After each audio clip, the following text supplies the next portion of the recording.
At the beginning of the story, we see a man named Jake who was working at a storage warehouse called Storage 24 when suddenly he got frightened by the sound of a loud explosion. Then we see thick smoke coming out of a nearby building and rumors start spreading that a bomb blast has occurred here. But when a supervisor steps outside to check, it turns out that an airplane engine has crashed onto his car, completely wrecking it. Meanwhile, all the sliding doors of the warehouse start closing automatically. Then we see a woman named Lucy walking her dog near the warehouse. Suddenly, her eyes fall on the wreckage of the crashed plane. She immediately calls her friend and asks them to check the news on TV and tell her what has happened in the city. Meanwhile, her dog suddenly runs into a container. Lucy follows him and sees a strange white-colored liquid scattered all around. But then her dog runs even further inside. She sees the dog staring toward a dark area in complete fear. Suddenly, the dog starts barking loudly and runs toward the darkness, and within moments, painful cries are heard. Lucy realizes that her dog has been killed by some unknown creature. On the other hand, in a nearby area, we see a man named Charlie who is going to Storage 24 with his friend Mark. Charlie has recently broken up with a girl named Shelley, which has left him extremely disturbed. At that moment, they hear on the radio that a military plane has crashed in the central London area. It is being said that the plane was carrying something extremely secret and dangerous. After being stuck in traffic for several hours, Charlie and Mark finally reach Storage 24. When they get to the entrance, they find out that the warehouse door had automatically closed a few hours earlier, and inside, a mechanic named Bob was trying to fix it. After a short while, Bob opens the emergency door using a tool, allowing Mark and Charlie to enter, and the boss of the place leaves through the door. However, this does not last long, and soon the door automatically closes again. Bob then tells Jake that he will have to fix the emergency system.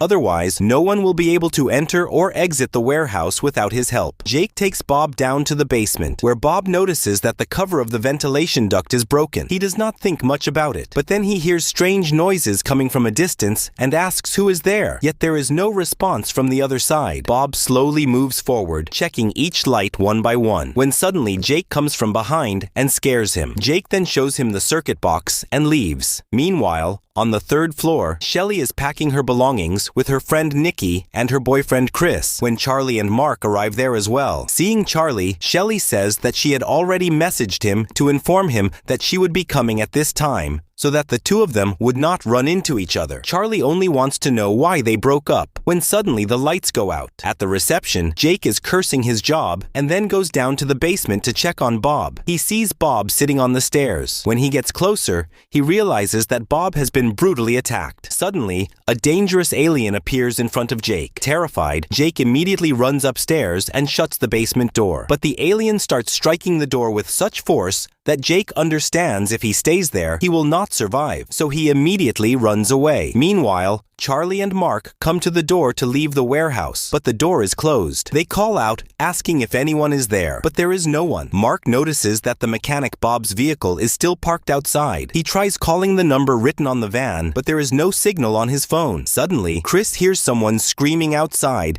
and immediately comes into the hall to check. Once again, the lights go out, so he uses his phone flashlight and reaches a room whose door is slightly open. As soon as he enters, he is completely terrified because he sees horrifying mannequins standing in front of him. Suddenly, one of the mannequins starts talking, leaving him stunned. But he soon realizes that it is not a mannequin, but Jake. Jake is extremely frightened and keeps repeating that they must get out of here as soon as possible before it arrives. Otherwise, no one will survive. Before Chris can say anything, a horrifying hand suddenly pulls Jake upward. At that moment, the entire building echoes with the terrifying roar of a dangerous alien. Mark tells Shelley to stay there and goes outside to check. At the same time, Charlie arrives and asks where Shelley is. Shelley then comes out of the room adjusting her clothes, and seeing this, the ground slips from under Charlie's feet. He realizes that Mark and Shelley are having an affair. Enraged, he punches Mark hard. Shelley tries to stop them, but Charlie is blinded by anger. Shelley apologizes and confesses that she has been betraying him for a long time. Charlie quietly walks away to hide his tears. Seeing Shelley's actions, Nikki also feels upset and goes to calm Charlie down. As they pass near the mannequin room, they hear a sound and enter the room to check where it is coming from. Nikki then notices Chris sitting in a corner, frozen like a mannequin. Worried, Nikki asks him what happened. When Chris lifts his head, Nikki sees sees that he is injured. Nikki immediately starts cleaning the blood, but then another drop of blood falls right there. They then saw that the blood was dripping from the ceiling. With the help of Chris's phone flashlight, Charlie looked upward, but there was nothing visible there. But just as he said this, Jake suddenly appeared in front of him. His face was badly torn, and he was unable to speak anything. Seeing this, Charlie suddenly collapsed to the ground, and Nikki panicked and ran out of the room. Meanwhile, Mark and Shelley also reached the mannequin room while walking. Charlie told them that Jake had been attacked brutally and was now in a very bad condition. At that moment, Chris started mumbling that they were all going to die. On the other hand, they suddenly saw a man grab Nikki from behind. Hearing her screams, everyone else rushed there, and Shelley attacked the man from behind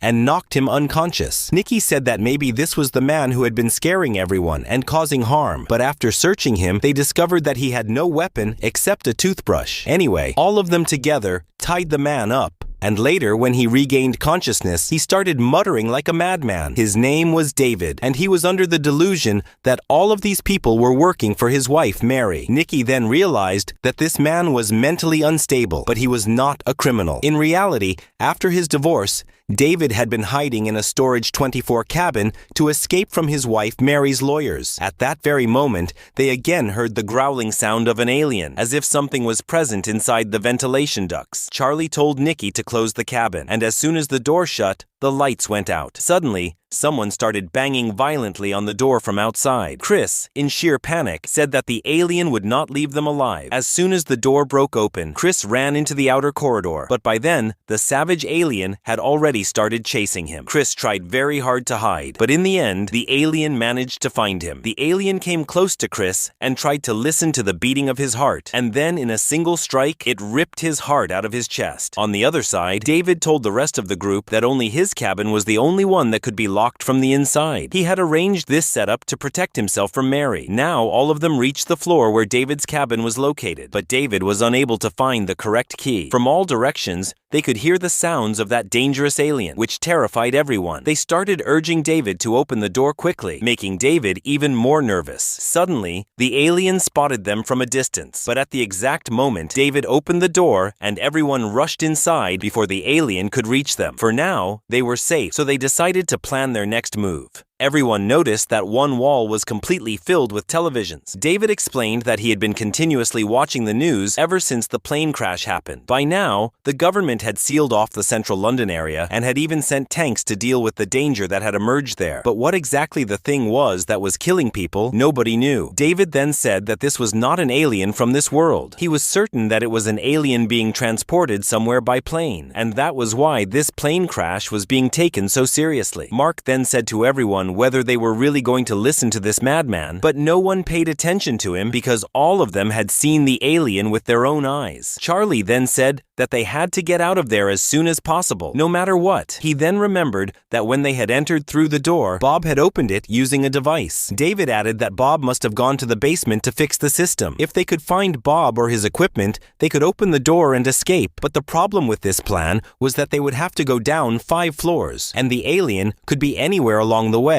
Moreover, they could not use the ventilation system to move between floors, and they had no weapons either. David then suggested that they might find something useful in the other cabins. The advantage of David having lived there for so long was that he knew how to enter cabins through the air ducts. Following the route he showed them, Charlie and Mark crawled into the air duct. After crawling for a while, Mark suddenly started talking about Shelley and his affair, but Charlie stopped him and said that their lives were at stake here and they had to work together. Soon after, they entered a cabin and began searching through the boxes inside for anything useful. In this way, they searched countless cabins where they found many strange items, but nothing useful. Finally, they managed to find some knives, a walkie-talkie, firecrackers, and an iron rod, and with this equipment, they started heading back. Suddenly, they heard a growling sound and stopped. When the sound ceased, they started moving again, but then the alien suddenly began attacking the air duct from outside near Charlie. They tried to move forward quickly, but the alien had come very close. Somehow, Mark managed to climb up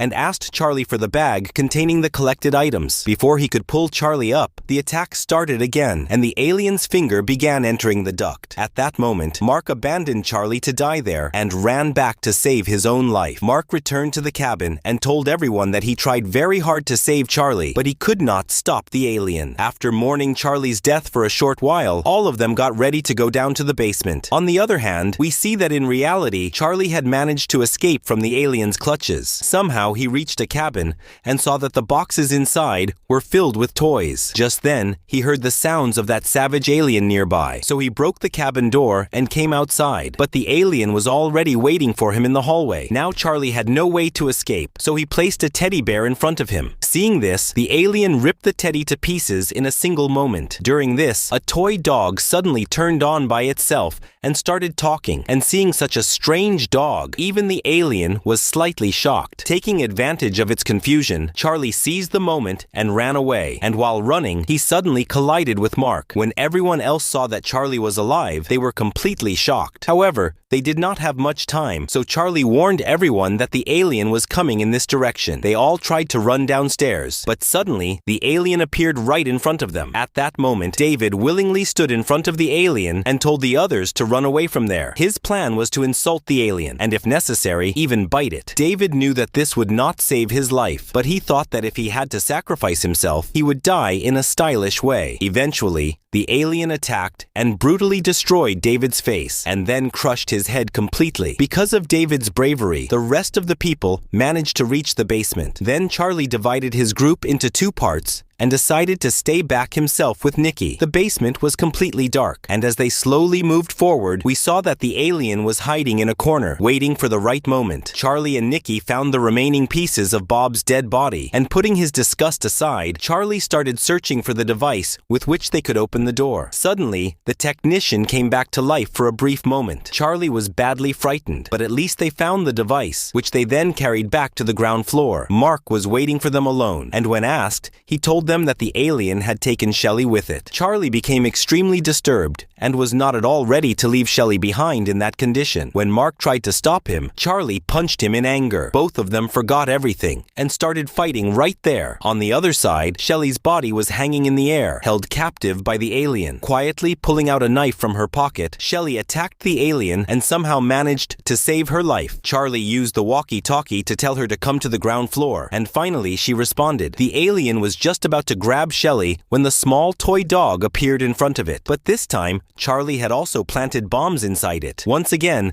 the alien got distracted by the toy. Suddenly, there was a massive explosion from the firecrackers inside the dog. Charlie and Nikki were hiding in the corner of the hall. Charlie emerged from the smoke and reached Shelley, and both of them hugged each other. When they started going down with Nikki, we saw that the alien was still alive and was now extremely furious. Their last hope was that device, so that somehow the door could be opened and they could escape. But the door leading to the reception had already been blocked by Mark using an iron rod. He was afraid that if all four of them stayed together, anyone could be killed. But if the alien encountered only the three of them first, their chances of survival would be higher. Despite their repeated pleas, he did not open the door, but then Charlie used all his strength to break the door itself. He then connected Bob's device to the door and tried to open it. During this, Shelley angrily slapped Mark. At that very moment, the alien also burst through the walls and stood in front of them. It grabbed Mark by the shoulders and started brutally eating his face. After running again and again, Charlie was now exhausted, so he attacked the alien with the iron rod. But the alien was overpowering him. Just as the alien was about to kill Charlie, Nikki attacked it with a fire extinguisher at the exact right moment. And then, as soon as she got the chance, Charlie thrust the iron rod straight through the alien's stomach. When they finally came out of the warehouse,